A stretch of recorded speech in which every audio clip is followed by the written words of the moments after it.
ado, help me welcome Joe. All right, wow, it was a rousing hand of applause. All right, so Joe, so let's just start off from the beginning here. So just like we had on the phone, Sure. Just tell everybody in the room, how you started off back in 1999, I think it was, right? It was just that predates. I mean, it's the starting of me, not the starting of the current company. Yeah, starting of you. Yeah. But it all really ties together. So we're all going to take this journey together, and hopefully nobody will fall asleep. So in 1999, my brother, his name is Mick. Let's fast forward to 2006 when we started this company. This company that I'm with today was started by myself, my brother Mick, and our father Mike. Now we'll go back to 1999. 1999, Mick, who was going to the University of Washington in Washington State, that's where I grew up. He was going there for computer science. I was working for Starbucks, and not Starbucks corporate. I was actually making coffee. I was 19 at the time, and he had met a bunch of guys, not a bunch, about 4 or 5 guys, who had this idea to start a web company. And Mick, like everybody else back then. Yeah. I mean, 1999, it was a very exciting time. Mm-hmm. Between 99 and really 2001, it was very, very exciting. But we had these guys over, and they were all in their 20s. They were 20, just like us. My brother was 20 at the time, and I was 19. We're really close.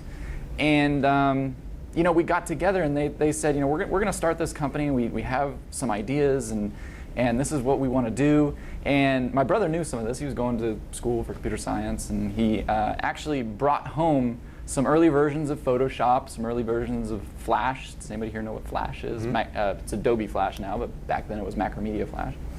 And I just sat down in the basement of the house that we were renting, just learning that stuff at night. And it was really just a lot of fun. And then they actually got an investor, Ed Scripps, which, I mean, we're talking about a billionaire guy, right? Mm-hmm. That they got as an angel investor to invest in these kids to make a web development startup. And it was great. And I showed them the stuff that I was doing. And so they said, okay, we'll bring you on as an intern. A 20-year-old hiring a 19-year-old as an intern is kind of funny. And so, after like 2 weeks, they said, we need to bring you on full time because what you're doing is good and productive. And really, from 1999 to about 2001, we basically just did a bunch of really cool stuff with somebody else's money.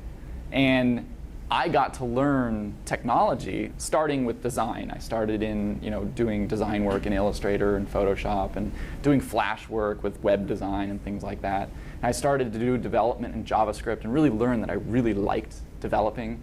So then I got into PHP coding and MySQL, and this is all open source stuff. That's how we got our start. Most startups kind of start with open source.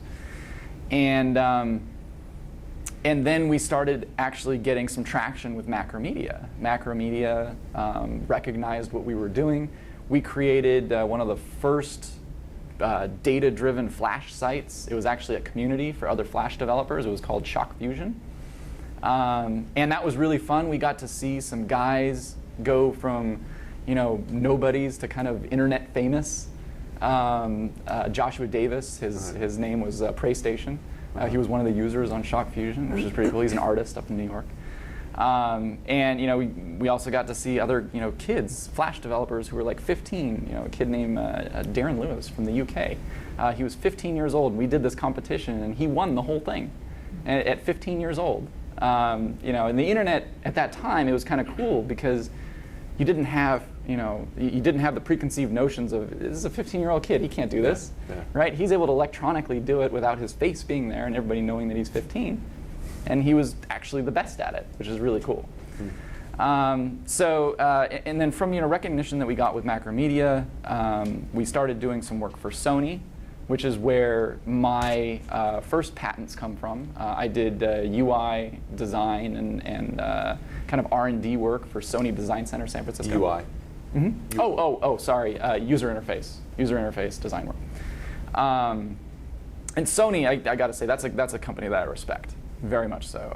Their R&D, we were talking earlier about companies who are holding on to their money because they're scared of spending it. Large companies like the Googles, the Apples, the Microsofts. They're keep going. Yeah. They're sitting on piles of cash, and then look back at companies that are older than them, Sony and IBM. They're spending huge amounts of money on innovation, and I think it's getting kind of overlooked by these kind of the newer versions of those. Microsoft's kind of old too, but. But Sony spends a lot of money on R&D, and I got to see that process, and that was really neat. So then, go to 2002 was my first kind of foray into mobile. We created does everybody know what MMS is? It's the multimedia messaging, text messaging with pictures. So that's what we call it now, is text messaging, and you just add a picture to it. But back then, an MMS, multimedia message. I think it still says MMS, though, in your settings. Does it? Yeah. We basically created a spam engine for content creators to be able to spam. So it's his fault. MMS. Yeah. It would have been if we had created it 2 or 3 years later. But we created it in 2002. We got like 1 sale in Germany because MMS wasn't here in the States. In 2002, the only phone you could do it on was like a Sony Ericsson, and you had to get a camera that attached to it to even use it. Yeah. And so it was just way too early for its time. 2003, my dad, back in 2009, he had started his Microsoft consultancy kind of in parallel with me and my brother starting getting into our startup. In 2003, 2004, we ended up leaving that startup, and it basically just dissolved. We did some really cool stuff. I had great thanks to EdScripts for basically paying for my education. But it really there wasn't longevity in that company, and so it dissolved after about 4 months after Mick and I left. We were kind of the heart of it at the time. Okay. And we went to join my We're going to dad's come back company. to talk about that, by the way, because you see highlighted here is one of the things you taught me, or not taught me, but hopefully I learned that before. But one of the things that you brought up that really jumped out from our conversation on the phone, but we're going to come back to it. I'm not going to. You're a small business owner. You manage your business, run marketing, develop products, oversee employees, direct sales, create publicity, manufacture products, ship orders, track expenses, prepare payroll, and still try to find time for your family, friends, and interests. Many small business owners wear so many hats that they run out of time to grow their business.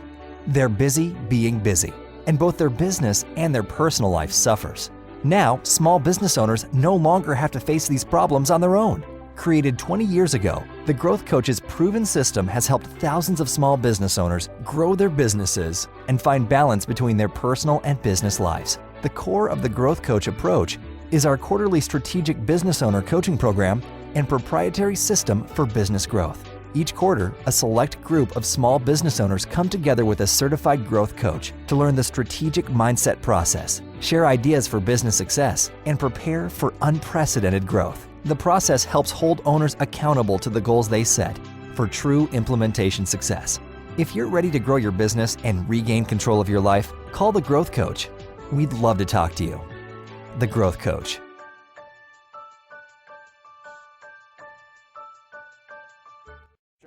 Sure. So 2004, my dad had us come over and work for him in a much more, it was a very different culture. It was a culture that was driven by revenue. And it kind of taught us how to actually run a business, right? So, we became Microsoft technology consultants for his company, which was eventually bought by the company that originally invested in him here in the Beltway. And that was in 2005. 6 months later, we decided, we're ready to go back to, owning our own business. So we left that business and formed H3 Solutions, which is who we are, in 2006, February of 2006, with a contract with Yahoo, a $100,000 contract with Yahoo, just doing R&D. And that was kind of gotten from, and one of the things that I will always say is relationships are one of the biggest keys to success, and maintaining relationships, and your best customers are the ones you already have, right? And so if you can I mean, I have a guy, one of the mentors from about 1999, 2000, all the way up until still now. I met him. He was at Sony. I did work with him there. He went to Yahoo. I did work with him there. He went to another startup. I did work with him there. And he's really the kind of this kind of guy that somehow he creates 36 hours in a day and he works every single one of them. And his name is Sean Endler, and he's very, very creative. He's got a fantastic work ethic, and he's definitely been a mentor for me since I was 19, starting the business. So we go forward to 2006, and we have that one contract. And as everybody knows, well, not everybody who started a business knows, that first year can be very painful. And you're going to have, unless you have some sort of startup capital or something like that, you're going to have these peaks and valleys, right? Because you don't have enough people to level it out. You get some work, you do it, you have a peak, now you have to go look for work again, you have a valley, you get it again and you get the peak, right? And so we had that work from Yahoo, which we were doing, and my brother and I were both technical, so we were doing the work. My dad is, he's more executive, CFO, contracts guy. So he was out kind of looking for the next piece of work, and he did get some work with the Navy, which we got, which a little bit smaller than the Yahoo stuff. But in that kind of valley after Yahoo, we started, Mick and I, we're both very product people, right? And so when we went to work for my dad, he's service oriented. And so services are great. It's linear, so the amount of people that you have working is the amount of revenue you're going to make. Product can be, exponential. Right. So, if you make a product that, a million people want to buy, you can have 2 people in a room that made it and make zillions of dollars just off of that. Your support's gonna, but anyway, you get the idea. So Mick and I, very product oriented, we were doing work in Microsoft SharePoint. So does anybody here not know what SharePoint is? Good. So we were doing work in SharePoint. Does anybody here use SharePoint? Interesting. No. Okay. As long as you know what it is, it's Microsoft's collaborative platform, and we were doing a lot of work with it previously in the other companies, and then also this Navy project was with SharePoint. But this was a time, 2006, when we had BlackBerry was the smartphone of choice, right? And for the most part, it was email. That's what you were getting on your BlackBerries. We had the those Windows phones that had the little slide-up keyboard. I think it was called the Wing or something like that. And yeah, it was very similar to that. But I mean, it was Windows Mobile 5.5, and it was very rudimentary. But we saw that as being, these are just going to continue to get better. And SharePoint, there's a lot of workloads in there that it'd be very useful to get on a mobile device. And so, to make a long story short, we built a mobile component that could be run on these Windows phones for SharePoint, and it was really kind of neat. But at the time, Windows Phone, number one, didn't have market share against BlackBerry. So, we did pitch it to a couple of clients to try and get some clients, and they were like, "This is great, but everybody has a BlackBerry." Right. So we decided at the time to shelf it because number one, we'd be creating a market, and creating a market, it can be great, but it can also drain cash. Sure. Yeah, a lot of second players do very well also after someone's created a market, right? Right. So the market wasn't there yet. And we tried to kind of learn this, and I'm sure that's something that you want to talk about more, is from that MMS spam engine, it was too early for MMS then. And so we kind of used that knowledge to say, hey, we're too early in this. It's a great idea, but I think it's just too early, so we shelved it. We did from 2006 to 2008. We did, for the most part, a lot of just consulting services. We hired our first employee in 2007. Beyond the three of us, we were all working out of our homes, just using Skype. Skype was our method of communication, and we hired our first employee, who we still have. His name is Shahryar. He's fantastic. I love him to death, and he's been with us for 5.5 years, I think. And in 2008, well, the iPhone came out prior to 2008. It was 2001, but the 3G came out in 2008, and we saw, okay, this is what smartphones are really going to be. And the expectation by people is changing about, you're actually going to be able to use the browser. You're actually going to be able to do more than just email from your smartphone. And so we said, okay, we're gonna take this idea, we're gonna dust it off, but we're gonna change it. So we actually threw away the architecture of what we first thought of, but kept the same idea. So enterprise mobility for SharePoint. And we re-architected around the browser because we knew that at the time, BlackBerry and Windows Phone were still going to be major players in the marketplace, especially enterprises. We have to support BlackBerry because at the time still, BlackBerry was huge in the enterprise. So we decided to go browser-based, and browsers were getting better. And part of what when we looked at iPhones, the iPhone browser was great, and that's. Just real quick, and I have a ton of questions that are building up here. It's like the longest soliloquy I ever had someone do. That is awesome. Just to help folks understand the difference when you say browser-based, what's the alternative?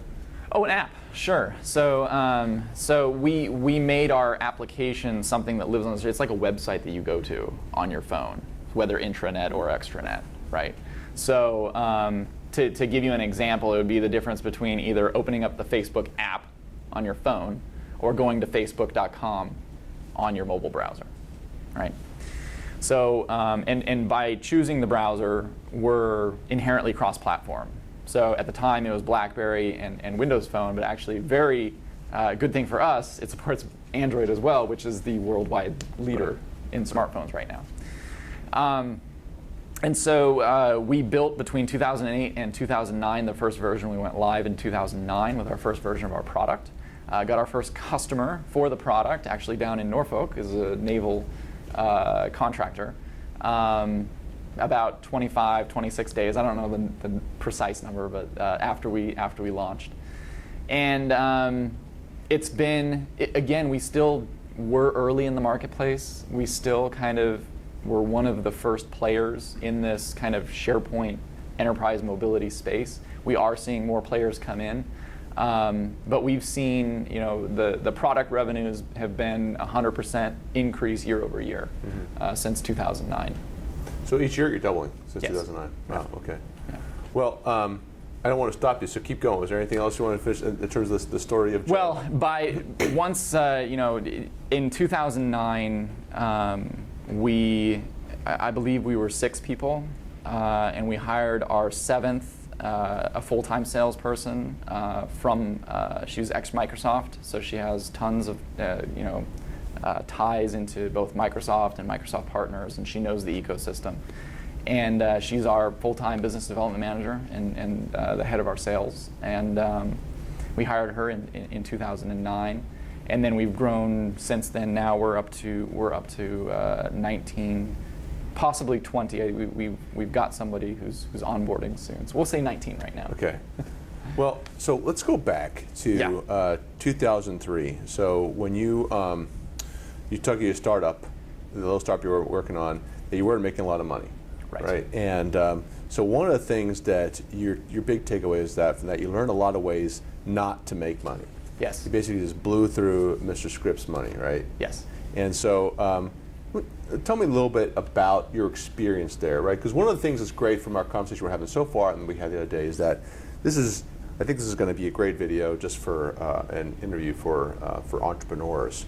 Especially with the starting off, to understand the landmines they need to watch out for as they continue to grow. So talk a little bit about that. I mean, it's a really great piece of wisdom I heard a number of times from sitting up here, is that there's learning a lot of ways not to make money. Go ahead and talk about that a little bit. Well, I think the first thing was being spoiled in the fact that you know that you're going to have this paycheck every week. I think that was the first one.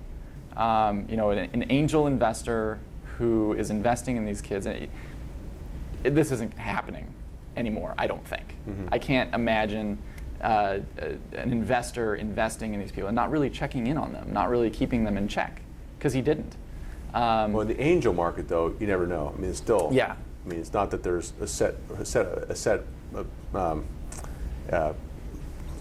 of rules. That's not what I wanted to say. An established set of rules necessarily are going to follow. I mean, anybody who has money and wants to invest can be an absolutely, angel. Absolutely. But if it was my money, I'd probably be a little bit more involved. Now, I'm sure he was a busy guy, and he just saw it as, this is cool. In 1999, I need to do this. Mm-hmm. This is the web. The web is blowing up. It's huge. Mm-hmm. Salesforce is huge, and Google was just new, and eBay was new, and he wanted a piece of that. And but good ways to not make money.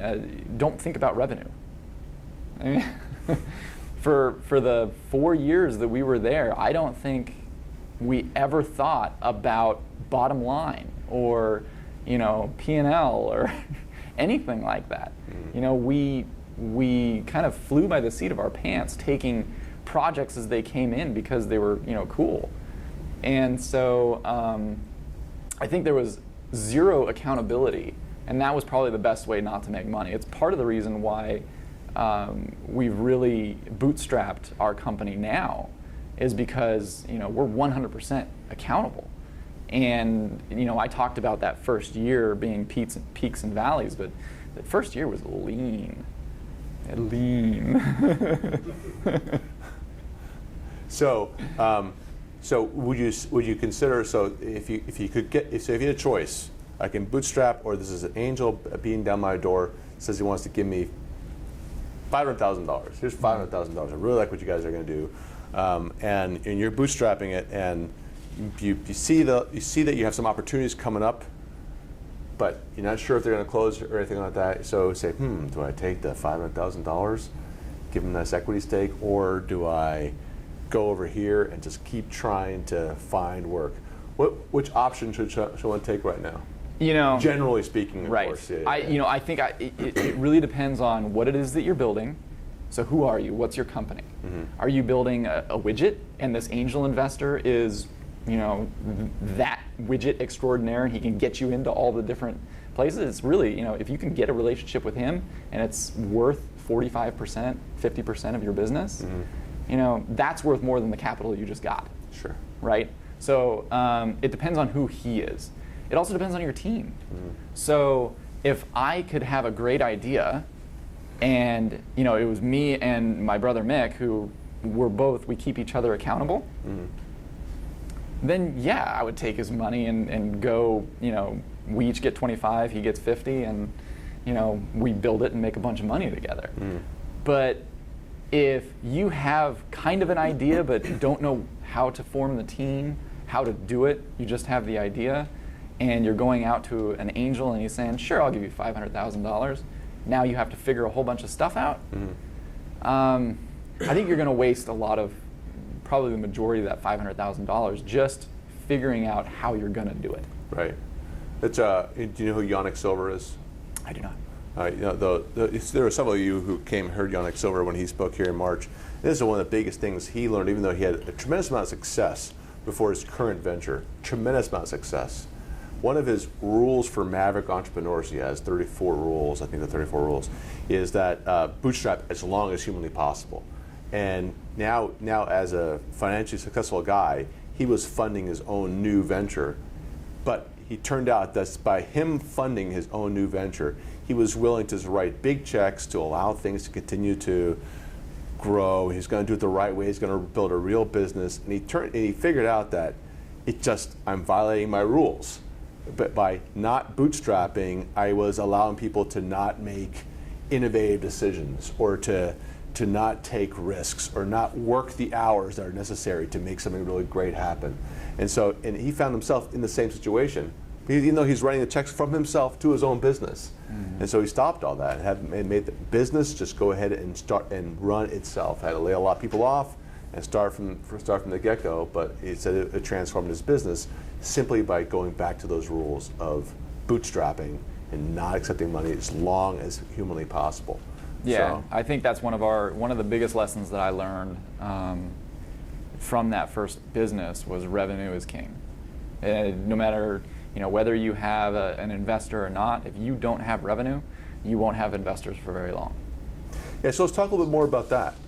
There was we talked about, we spent a little time talking about this first person that you hired. Mm-hmm. This was when you can tell a story better than me. So you had, your brother and your father mm-hmm. were all working. Right. You're bringing in money, mm-hmm. but you realized that you need to do this development on this mobile. Well, actually, our first hire was not for the mobile piece. I can talk about him in a sec. Yeah. But the first one was we had just received. This actually goes back to that whole relationships being a key component of owning, starting, and running a business. Is our dad's company from 1999. They did work for the CDC, and they built this product, that the CDC uses. And when his company was acquired, that project went with it. And we left, to form H3 Solutions. And a year after that, we got a call from the CDC and a call from the other company saying, "Hey, can we sub you in? Because we really need your expertise, mm-hmm. and they really want you to come in and help out on this." And so we did. And then after a year of subbing, they let out another contract, and we bid on it, and we won it again. Mm-hmm. And so it's reputation and relationships are what help us win those things. But anyway, so we got that additional work from the CDC, and that's where it was like, okay, we have to hire somebody, and that's when we hired Sharyar, and then we got some other work, and we started building his plate, and it just went from there. But yeah, like you said, it's we were all at 110% capacity, and I think that's what you want to do before you go out and hire a bunch of people. Are you doing 110, 120% of what you can do before you hire that person? People are great. Human capital, huge. It's huge for any company. But I think you're selling yourself short if you hire people when you're at 50%. Sure. All right. And so, but this developer you hired, let me see mm-hmm. here.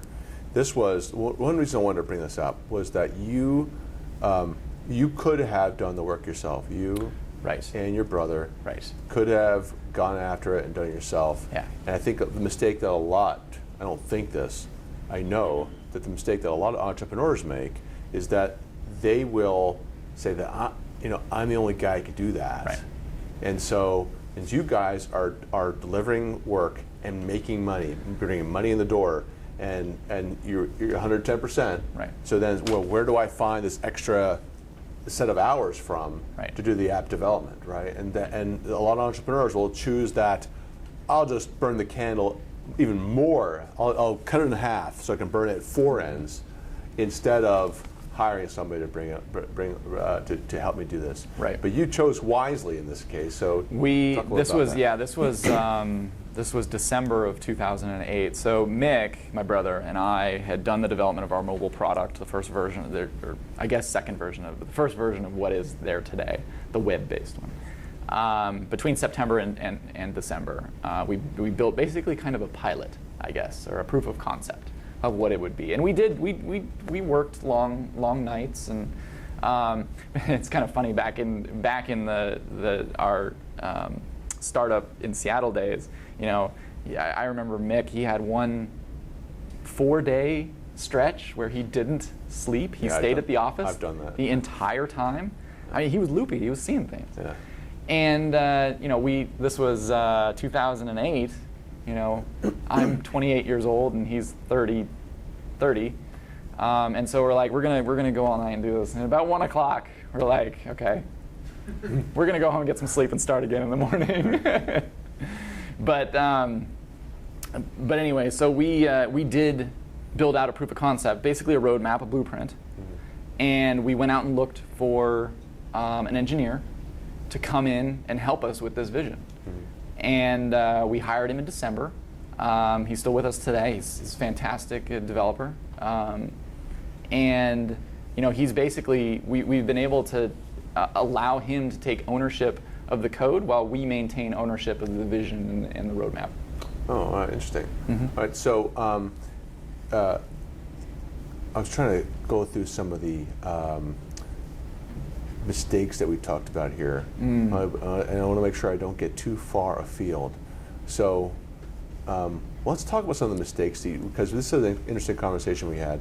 One was that, you took the first mistake, I'm going to offer it to you, because it's the one I found most interesting, that you would have not wasted any time looking for investment. Absolutely. Yeah. So talk a little about that.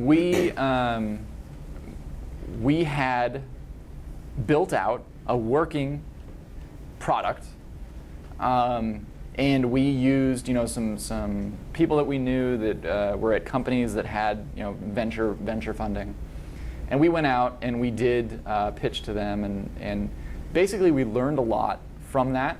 Number one, if you don't have customers and revenue, then they're going to want 99% of your company.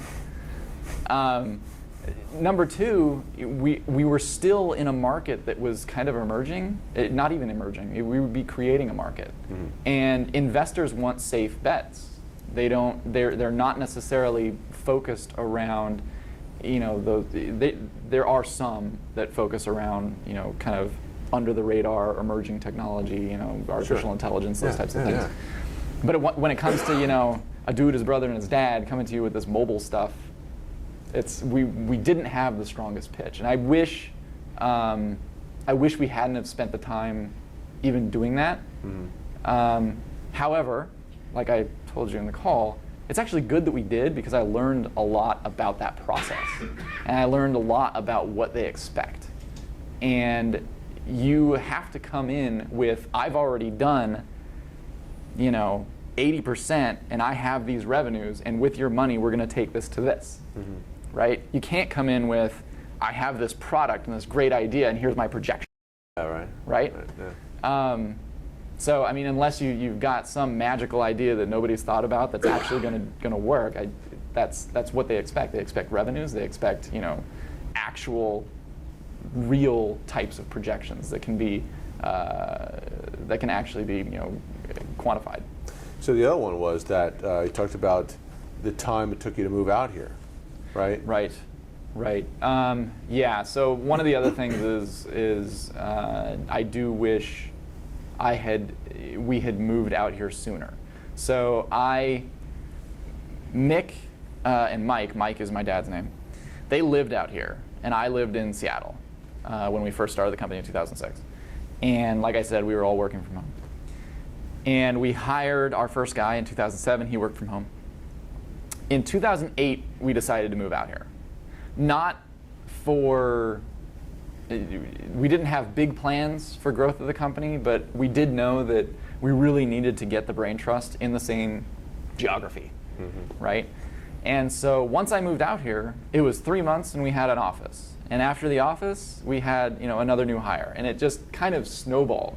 Sure. And so not being in the same geography as the rest of the company, especially being one of the key people in terms of roadmap and visionary for the product, it was detrimental, and I think I would have moved out.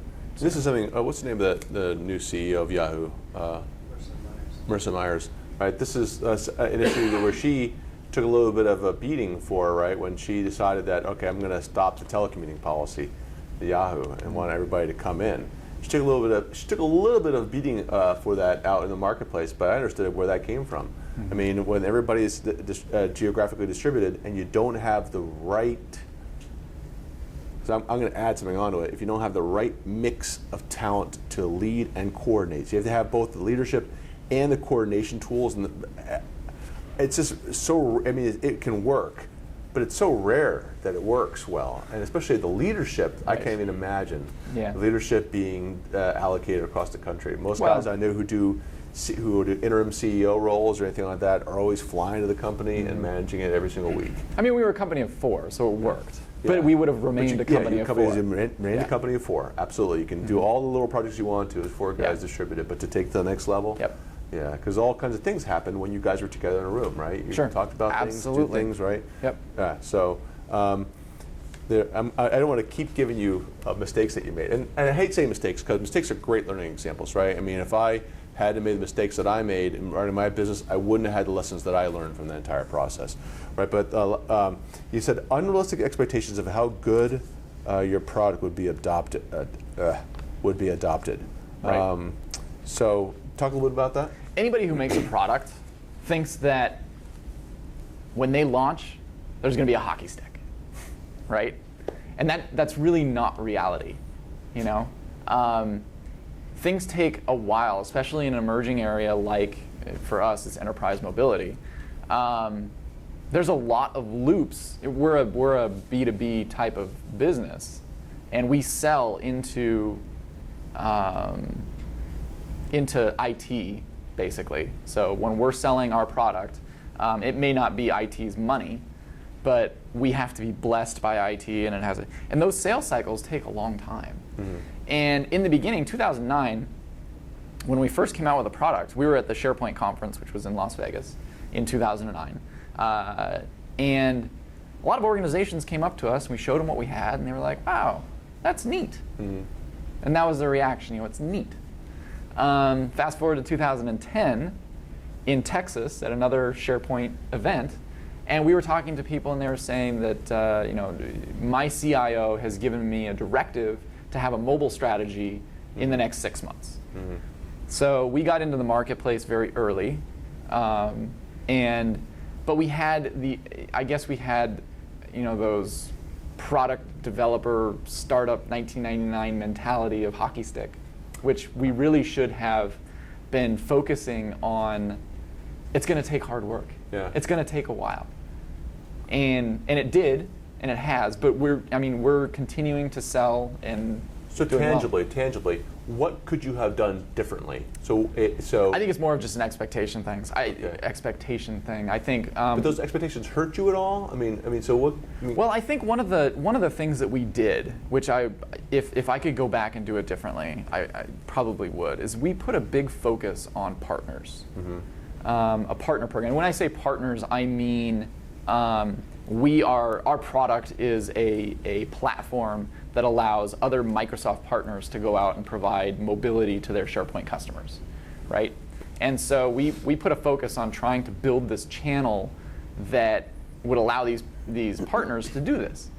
And partners can be very, very fickle, unless their business is based around you, i.e. Microsoft, you're a Microsoft partner, or you have a product that can sit right next to a bunch of other products that these resellers are able to sell, and maybe you can undercut somehow. Yeah. But when you're like do you want fries with that kind of offering on top of their main offering, they're not going to sell it real hard, because they're not going to make margin on it unless they're doing a whole lot of work in it, and they tend to, especially earlier in our first version of the product, they wouldn't take a whole lot of time to invest in it. We had a couple of really good partners, but for the most, we had like 40 partners, but most of them didn't do anything. Sure. Okay. And so I would have put a bigger focus on us selling and providing services on top of the product. Because in the beginning, I didn't want to do that, because then we're competing with our partners, so we can't build out our partner channel. Because they don't want to join a channel where we are competing with them, because how can they win? Yeah. But I would have built it so that we are starting the services and getting it rolling and getting case studies and getting all this past performance, and then we can take that to partners and say, hey, look, this is what we've done, and we want to take this model and pass it on to you. So that you can now do it. But we didn't do that. We started with the partners, and now we're kind of reverting back, and we're starting to do more services on top of the product. Okay. Well, I actually want to keep asking a few more questions here, and I think I ran out of time a little bit, so why don't we open it up for questions? Any questions out there? Yeah, Ravi. Picking up on our earlier conversation about security, for a small business, if you think of your mindset to the first Seattle startup, so for a large group of such small businesses, which is a small business ecosystem, what are some considerations that are really practical from this mobile strategy, mobile security standpoint, or some tips that you could give? Well, the thing that I would look at most from a startup perspective is look to the cloud. What services from the cloud that you can consume, because those are going to be your most cost effective. Office 365 I think is a fantastic product for email and collaboration. You get Office with it.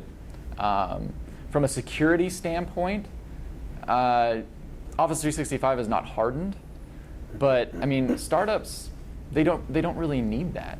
If you're providing a secure mobile platform to the DoD, then yeah, that needs to be considered, and there's a lot of products in the space that can do it. They're expensive, but they're there. For a startup, I don't think security should be a huge, unless you're a healthcare startup or something where it's really, really required. But I think cloud services like Salesforce for CRM, QuickBooks Online for financials, Office 365 for email and collaboration. I mean, there's a lot of things out there that you can take advantage of for relatively inexpensive, and they're inherently they're secure enough for a startup like that, in my opinion. Can I ask you a follow-up? Yeah, go ahead. You use the word harden. I'm afraid I don't really fully comprehend what is involved with that. Sure. When I use the term hardened, I mean I'm talking about in that context, I'm talking about a company or product that provides either an app or service on a phone that makes it more secure, or harder for people to get access to things, or more encrypted. I just use the term hardened. Yeah, like President Obama's a BlackBerry. Remember he wanted to have his BlackBerry, Right? But that thing was hardened like crazy. Right. All right. Anything else? Any other questions? Yeah. I've got one. What is the future of mobile in the next 3 years? Wow. What is the future of mobile? You're on video, so don't blow it. No. Boy. I think culturally, I think apps have become kind of ingrained in our culture, in terms of when somebody gets anything new. Like let's take this for example. You do this growth coach thing, right? I come to something like this, it's an event like this, and I might go to the app store and say, hey, is there a growth coach app? There is one. Right? See? Culture. And so that would be one of the first things that I do, is I go and I look to see if there's an app for that. And it's kind of like this, is there an app for that mentality? That's today. I think over the next 3 years, I think you're going to see more and more emerging from the web side. I think people are going to continue to make apps, but I think the web becomes more inexpensive to maintain, and I think it's a really good platform for content companies to provide information and services through the web, as opposed to always building an app for that. And so I think that's looking more towards the 3 year than the 1 and 2 year. I think is there an app for that mentality is still going to be there for a while. Yeah, Bruce. To take even a step follow up to that question, how do you think the evolution of communication, electronic communication, is going to look like in the next 5, even out further, next 3, next 5, next 10 years, as technology expands, as compared to how we're doing today? People look at how, go back to Alexander Graham Bell, the invention of the telephone, and how we come from that. Where do you see us communicating? I think text messaging is like one of the biggest things that people use today, right? But right now, to text message somebody, you have to know their phone number, right?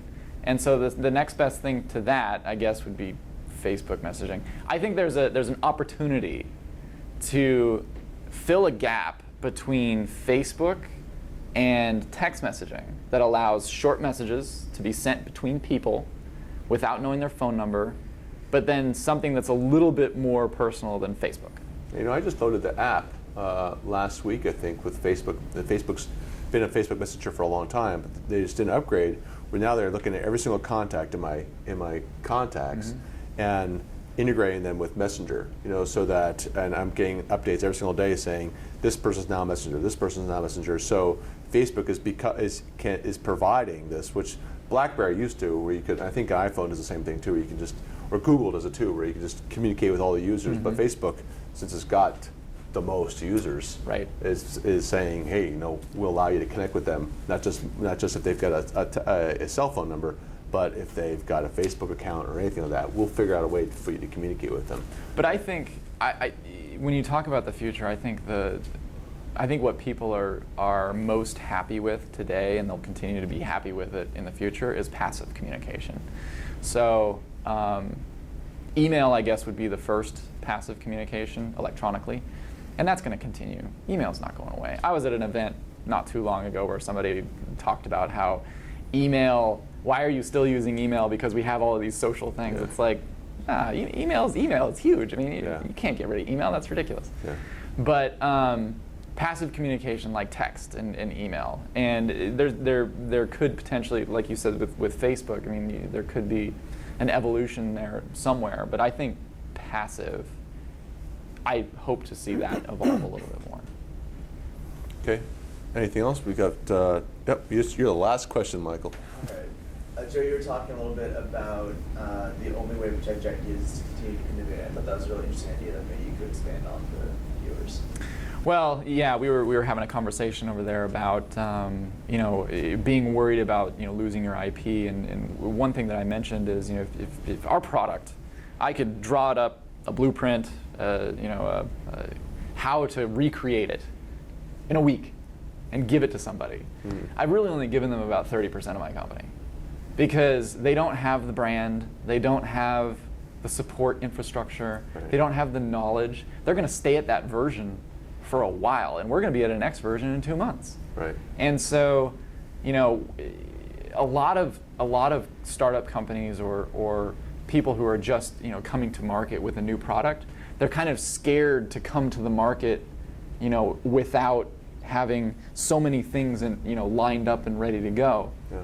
I mean, we came to the market with our first version, which it's a very immature version of what we have today. But it was just getting in there, get a stake in the ground, start building that brand, start getting your support infrastructure, start becoming a name that people use. Because even if a competitor does come into the space, sure, your name is out there. There's a lot of great experience with this, by the way, with globally with companies nationalizing assets. The oil, like Venezuela, when they nationalized the oil fields from Exxon and so forth. I mean, the assumption was, well, we'll just assume them because it's our land, and we'll just make all the money off of it. What they missed was the engineers and the experts and so forth at Exxon and so forth who were able to make those things profitable. And so, yeah, they started getting run to the ground. Hugo Chavez could only rape so many profits from it before everything just started falling apart. And if you look at any country that does that, same thing happens, right? Mm-hmm. They think they have this great windfall, and they're not, because it's not the oil fields themselves. Right. It's the smarts that go into making the most out of them, right? Yep. It's the same thing with your IP. Yep. You take it, but I'm the guy who actually created it, and I'm going to have it with a brand and so forth. Exactly. Yeah. So, hey, Joe, that was awesome. Thanks so much for doing that. Thanks for having me.